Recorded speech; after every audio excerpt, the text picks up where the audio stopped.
Wichita, Kansas, 1974.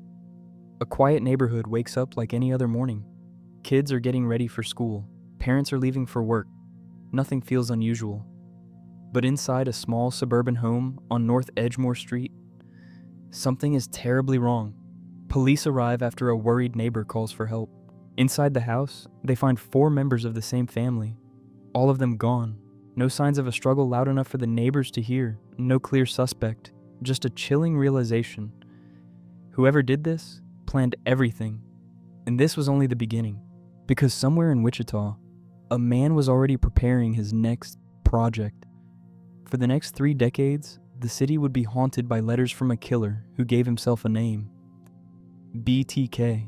Bind, torture, kill, and the most terrifying part, he lived among them, like an ordinary neighbor, waiting.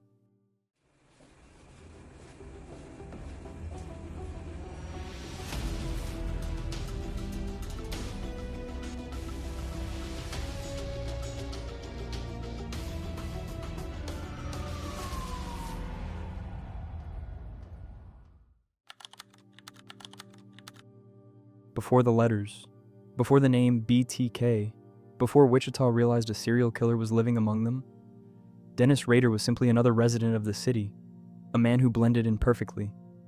Born in 1945, Rader grew up in Wichita, Kansas. By most accounts, his childhood appeared ordinary. A typical Midwestern upbringing, quiet neighborhoods, local schools, a life that seemed predictable. But even during his younger years, Rader later admitted something inside him felt different. While other kids dreamed about careers or sports, his imagination drifted somewhere darker. He developed strange and disturbing fantasies.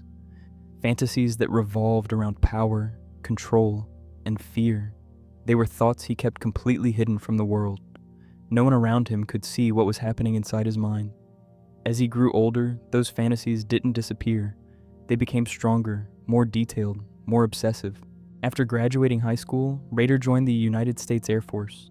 For 4 years, he served overseas, stationed at military bases across Asia. Military life gave him structure, discipline, routine, but it did nothing to erase the violent thoughts that had already taken root.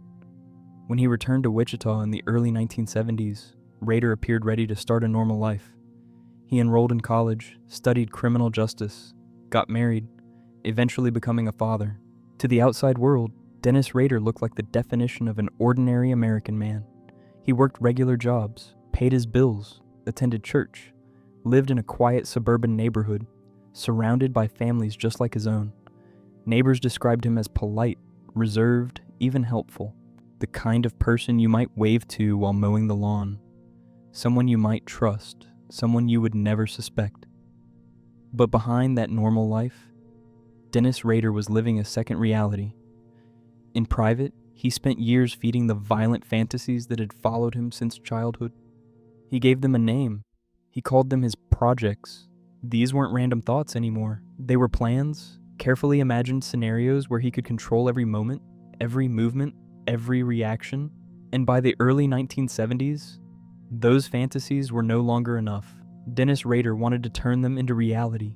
Somewhere in Wichita, he began searching, watching houses, observing routines, looking for the perfect opportunity. And in January of 1974, he finally found it. A quiet home, on a quiet street, belonging to a family named Otero.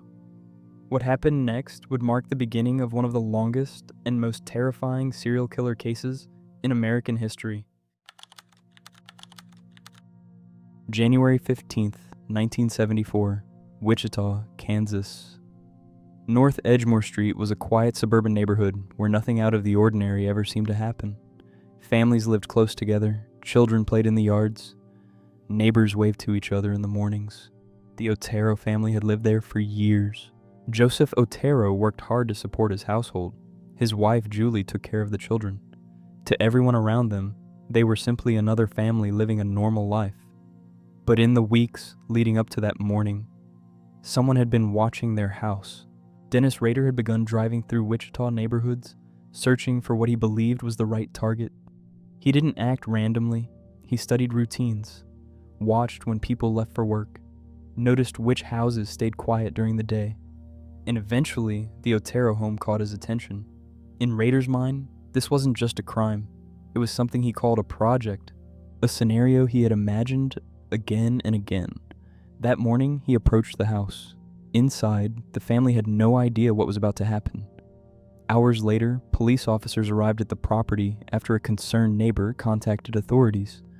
What they discovered inside the home would shock the entire city. 4 members of the Otero family had been killed: Joseph Otero, Julie Otero, and 2 of their children. The scene immediately raised disturbing questions. Investigators could see that whoever had committed the crime had taken control of the situation. This wasn't a burglary gone wrong. It wasn't a sudden act of violence. Everything suggested planning. The killer had entered the home with a clear intention. Detectives began searching for evidence that could lead them to a suspect. But the investigation quickly ran into a frightening reality. There were almost no leads. No witnesses had seen anyone suspicious. No neighbors had reported hearing anything unusual. The neighborhood had remained completely quiet. It was as if the killer had simply appeared and then disappeared again. As news of the murder spread across Wichita, fear began to grow. If someone could enter a family home in broad daylight and commit a crime like this, who would be next? What police didn't know at the time was that the man responsible was already back to living his normal life. Dennis Rader went to work, spoke with neighbors, spent time with his family. No one suspected him. But the man who had committed the Otero murders wasn't satisfied, because for Dennis Rader, this had only been the beginning. Soon he would do something that would turn the entire investigation in a completely new direction. He would contact the media and introduce the world to a name that would haunt Wichita for decades: BTK. For several years after the Otero murders, the investigation struggled to move forward. Detectives worked hundreds of leads, neighbors were questioned, evidence was examined again and again, but the trail kept going cold. Whoever had committed the murders had vanished without leaving a clear trace. As time passed, the case slowly faded from national headlines. But in Wichita, the memory never disappeared. People locked their doors earlier, parents watched their children more closely, and police knew one unsettling truth: the person responsible could still be living somewhere in the city. Then, in 1977, the investigation took a sudden and disturbing turn. A local television station received a letter. The message claimed responsibility for the murders of the Otero family. At first, investigators considered the possibility that it was a hoax. But as detectives examined the letter more closely, something became clear. The writer included details about the crime scene that had never been released to the public, details only the killer could know. The letter confirmed what many investigators had feared. The person responsible was still thinking about the crime, still reliving it. And now he wanted attention. Within the letter, the writer suggested a name the media could use when referring to him: BTK. 3 letters: bind, torture, kill. For investigators, the letter created a new kind of threat. This was no longer just a hidden killer. This was someone who wanted to communicate, someone who wanted the public to know he existed, and that meant the danger was far from over. Soon, more letters began appearing. Some were sent directly to newspapers, others were left in places where they would eventually be discovered. Each message reinforced the same terrifying reality. BTK was watching the city, observing people, waiting for the right moment. For the residents of Wichita, the letters changed everything. The killer was no longer just an unknown figure from a past crime. He had a name now, and a voice. Somewhere in the city, the man calling himself BTK was living an ordinary life, working a job, speaking with neighbors, passing strangers on the street, all while secretly planning what would come next. Because for BTK, the story was only beginning, and Wichita had no idea how long the nightmare would last. What made the case so disturbing was not only the violence, it was the silence that followed. After the murders and the letters, Wichita entered a different kind of nightmare. There was no arrest, no public breakthrough, no face on the evening news. Just the knowledge that a man capable of entering a family home, taking complete control, and disappearing without a trace was still somewhere in the city. And then came the waiting. For investigators, silence was not relief. It was pressure. Every day without progress made the case heavier. Detectives went back through witness statements, re-examined physical evidence, and tried to identify anything they might have missed. But the investigation kept running into the same problem. The offender had been careful. He had planned ahead. He had left very little behind. That forced police into a difficult position. They weren't simply chasing a suspect. They were trying to understand a mind, someone organized enough to prepare, disciplined enough to leave quietly, and confident enough to believe he could do it again. As months passed, the fear in Wichita changed shape. It became quieter, more personal. People no longer spoke about the case only as a headline. They felt it in ordinary routines, locking the back door, checking windows before bed, watching unfamiliar cars move slowly through the neighborhood. The fear was no longer dramatic. It was domestic. And that made it worse. Because it entered the places where people were supposed to feel safest, investigators began to suspect they were dealing with someone who understood normal life well enough to hide inside it. Not a drifter, not a man living on the edge of society, but someone who could move through the city without attracting attention. Someone employed, structured, possibly married, possibly a father, someone who looked stable from the outside. That possibility changed everything, because it meant the killer might not resemble the public's idea of a monster at all. He might look familiar, helpful, forgettable. And while Wichita slowly adjusted to that fear, Dennis Rader was doing exactly what made him so difficult to detect. He was blending in. He returned to daily routines, work, family life, conversations with neighbors, the ordinary rhythm of suburban America. There was nothing theatrical about him in public, nothing wild, nothing that announced danger. That contrast would become one of the most chilling parts of the entire case. The man investigators were trying to imagine, as a predator, had already learned how to survive as a citizen, how to appear harmless, how to wait. And that waiting mattered, because the pause between crimes created the illusion that the threat had faded, that perhaps the worst was over. It wasn't. The silence did not mean he had changed. It meant he was still in control, still watching, still carrying the same private compulsions that had already turned fantasy into murder. Sooner or later, those urges would return. And when they did, Wichita would be forced to learn a terrifying lesson. The most dangerous man in the city did not need to hide in darkness. He had already learned how to live in plain sight. By the spring of 1974, investigators in Wichita were still trying to make sense of the Otero murders.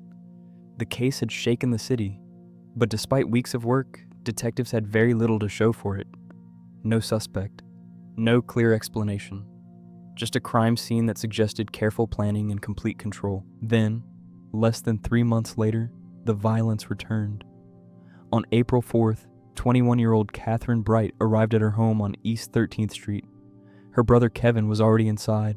What they didn't know was that someone had entered the house earlier and was waiting. Dennis Rader had spent time studying the property beforehand. He understood the layout, he had watched the routine, and he believed he had prepared for the moment. When Catherine and Kevin entered the house, they were confronted by the intruder. But this time, the situation did not unfold the way he expected. Kevin Bright fought back. The struggle disrupted the attacker's control and forced the situation into chaos. During the confrontation, Kevin was shot and seriously injured, but he survived. Catherine Bright did not. For investigators, the case was both tragic and revealing. The similarities to the earlier murders were clear. The suspect had entered the home before the victims arrived. The attack showed signs of preparation, and the offender had attempted to dominate the situation from the beginning. But this crime scene offered something detectives had never had before: a witness. Despite his injuries, Kevin Bright was able to provide investigators with the first description of the man responsible. The attacker appeared calm, focused, someone who had expected everything to unfold according to a plan. But Kevin's resistance had forced him to flee sooner than intended. For the first time, the offender had made a mistake. Detectives believed they were beginning to understand the pattern. A man who studied his victims, planned his attacks, and attempted to control every detail of the encounter. But before investigators could move closer to identifying him, the violence stopped again. For several years, Wichita waited. The investigation remained open, but the killer seemed to vanish. Some residents hoped the worst had passed. others feared something far more unsettling, that the man responsible was simply waiting for the right moment to return. That moment came in March of 1977.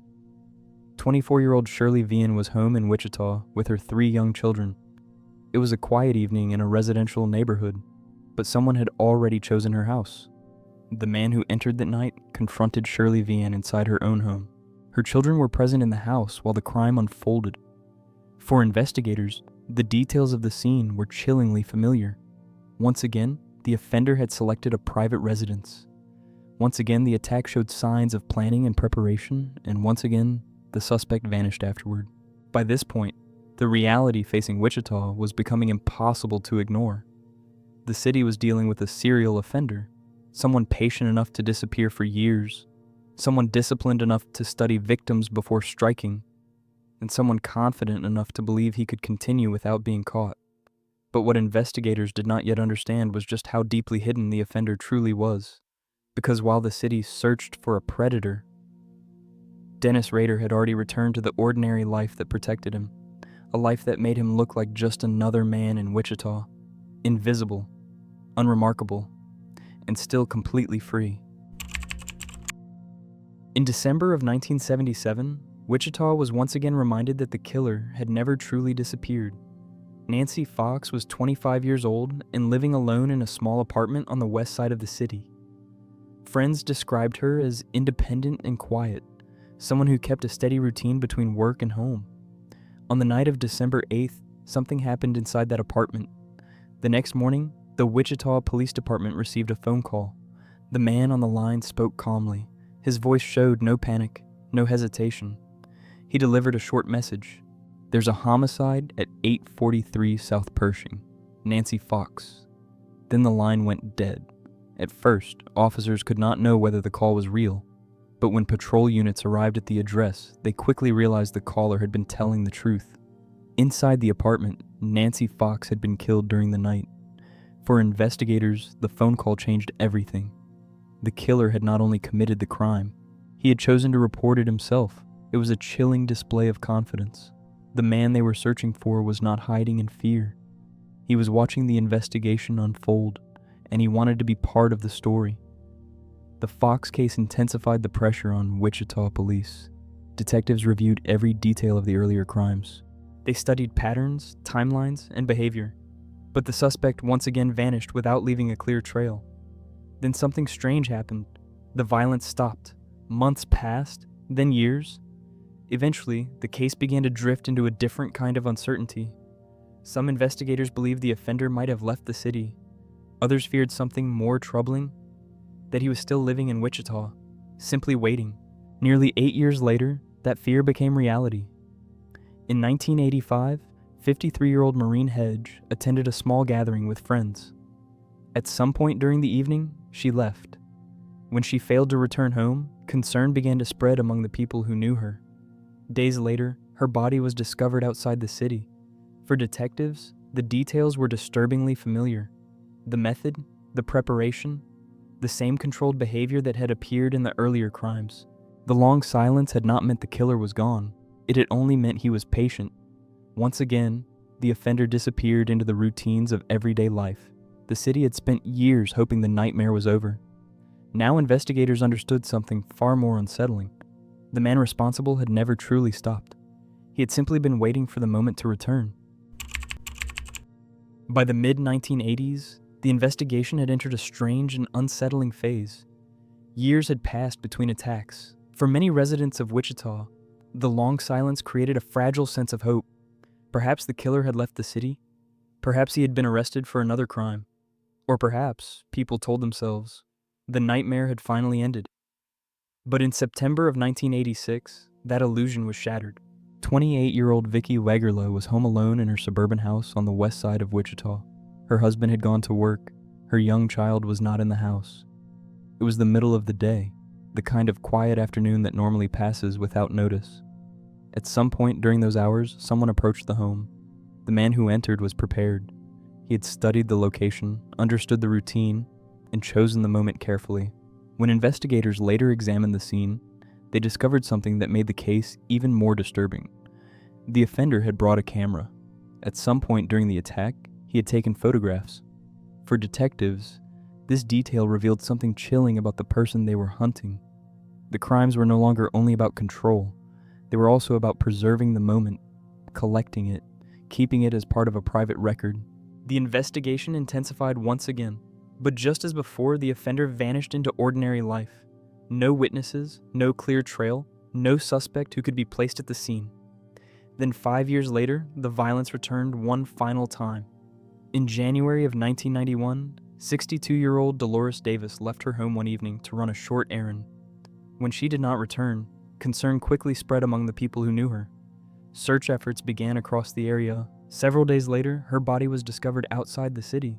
For investigators, the details carried the same familiar signs they had seen before: the careful approach, the patience, the deliberate nature of the crime.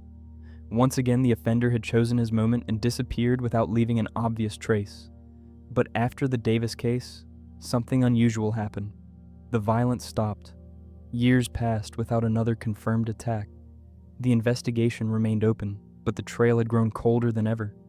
As time moved forward, the case slowly transformed from an active manhunt into something else, a mystery that had haunted Wichita for decades. Many investigators believed the killer might never be identified, that the person responsible had successfully disappeared into the ordinary world. But what no one in Wichita realized was that the man behind the crimes was still living among them, still working, still raising a family, and still quietly watching the story that had terrified the city for nearly 20 years. For Dennis Rader, the silence was not the end. It was simply another pause. And eventually, after more than a decade without contact, he would decide to speak again. When he did, it would lead investigators directly to his door. For more than a decade after the murder of Dolores Davis, the trail went silent. Years passed. The case that had once dominated headlines slowly faded into the background of Wichita's history. New investigators inherited the files, boxes of reports, photographs, and evidence from a killer who had never been identified. Many believed the mystery might never be solved. But in 2004, something unexpected happened. A local newspaper received a strange package. Inside were documents connected to the old murder investigations. There were photographs, copies of earlier communications, and a message from someone claiming responsibility for the crimes. The author made one thing clear. He had been watching the case all along, and he wanted the world to remember his name. For investigators, the message confirmed what they had always feared. The killer had never truly disappeared. He had simply been waiting. Over the following months, more messages began appearing. Packages left in public places. Letters sent to media outlets. Each one carefully designed to bring attention back to the case. But as the investigation intensified, the person sending those messages made a crucial mistake. At one point, the killer asked police a question through one of his communications. He wanted to know whether information stored on a computer disk could be traced. Investigators answered through the media, telling him it could not. Trusting that response, the sender mailed a floppy disk to a local television station, but the disk contained hidden data. When digital investigators examined the file, they discovered information connected to a church computer. That lead quickly pointed to a name, Dennis Rader, a compliance officer for the city of Park City, a church leader, a father, a man who had lived quietly in the community for decades. In February of 2005, police arrested him near his home. After years of silence and mystery, the man behind the crimes was finally in custody. During interrogation, Rader calmly described the murders in detail. The double life he had maintained for so many years was finally exposed.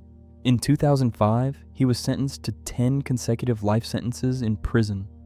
For the families of the victims and the people of Wichita, the arrest brought a form of closure, but the case left behind a lasting lesson.